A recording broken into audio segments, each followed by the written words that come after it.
สบายดี FC ไข่ไก่ขนมหวานเนาะ สวาเรื่องไก่สนทนาเรื่องไก่เนาะให้ความพูดเรื่องไก่อันนี้ฮะจะมาเบิ่งไก่เฮาสิเบิ่งไก่วิธีใดเบิ่งไก่แบบใดเนาะ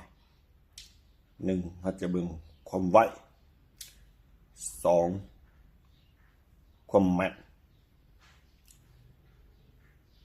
สามเบอร์แข่งสี่แผลปลดอาวุธเนาะความไวนี่เป็นอะไรความไวนี่การเคลื่อนไหวการขยับตัว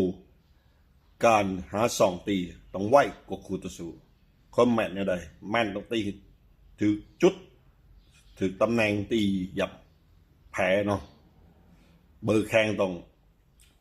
รับใหญ่เนาะตีรับใหญ่เบอร์แข่งนักเนาะตีแผลละเอียดตีให้มือหนามแต่งแพ้บ่ได้เนาะแต่งแพ้ยากแล้วเนาะเอาอันนี้คือการเบิ่งไก่เนาะพื้นฐานหรือสื่อเบิ่งไก่แต่ว่ารายละเอียดเบิ่งตื่นเนาะมีหยังฝากติดตามกดไลค์กดแชร์ไข่ไก่ขนมหวานนี่เด้อ